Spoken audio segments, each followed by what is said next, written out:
Hi hello. இது என்னன்னு பார்த்தீங்கன்னா, இது நீங்கள் பார்த்துருக்கீங்களா? இந்த மீன் இது வந்து கடலில் கிடைக்கக்கூடிய ஒரு வகை உணவுப் பொருள் தான். இது வந்து ஃபிஷ் வகை தான். பட் இது வந்து தோடு, கள்ளிக்காய், அப்புறமாட்டு சிப்பி அப்படின்னு கூட சொல்லுவோம். அதாவது கன்னியாகுமரி சரௌண்டிங்கில் இருக்கிறவங்க வந்து இதை வந்து கள்ளிக்கான்னு சொல்லுவோம். மேற்கு கடற்கரை சைடில் இருக்கிறவங்க வந்து இதை வந்து தோடுன்னு சொல்லுவாங்க. இன்னும் கொஞ்சம் மக்கள் வந்து இதை வந்து சிப்பின்னு சொல்லுவாங்க. இது வந்து சாப்பிட்றதுக்கு நிறைய டிஷ் பண்ணலாம். இதை ஃப்ரை பண்ணலாம், ரோஸ்ட் பண்ணலாம், குழம்பு கூட பண்ணலாங்க. பட் குழம்பு வந்து இந்த மாதிரி வேக வச்ச பிறகு பண்ண மாட்டோம். அந்த தோடோடு இருக்கும்போது அதை அப்படியே பச்சையாக தோடுலேருந்து வெளியில் எடுத்து க்ளீன் பண்ணிவிட்டு குழம்பு வைக்கலாம். ரொம்ப நல்லாயிருக்கும். இது வந்து ரொம்ப ஹெல்த்துக்கு கூட ரொம்ப நல்லது. சூப்பராக இருக்கும் சாப்பிட்றதுக்கு. இது எப்படி பண்ணுறதுன்னு பார்க்கலாம்.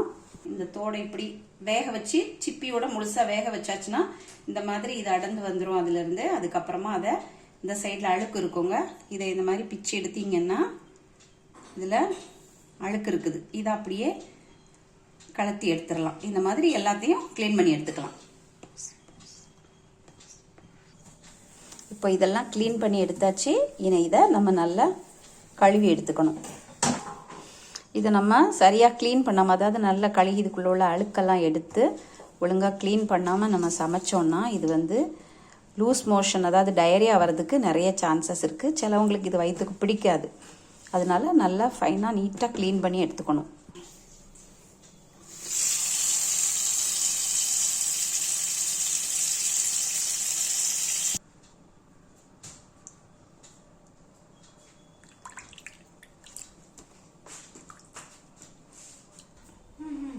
ஃபுல்லாக க்ளீன் பண்ணி எடுத்தாச்சு, கழுவி எடுத்துருக்கோம். இதில் இனி நம்ம ஃப்ரை பண்ணுறதுக்குள்ளே மசாலா சேர்த்துக்கலாம்.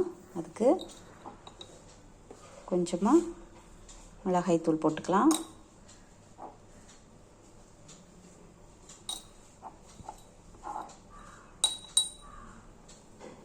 மஞ்சள் பொடி,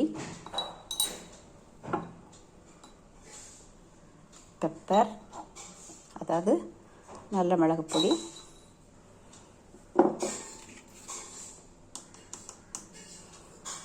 உப்பு,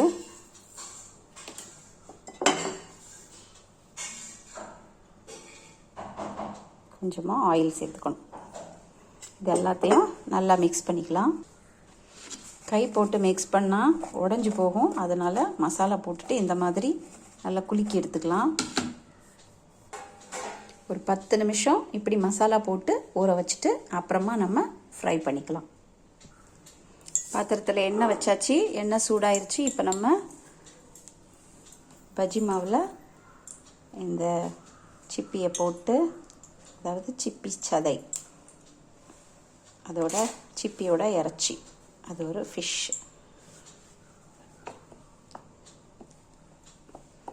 அதை எடுத்து எண்ணெயில் போட்டுக்கலாம்.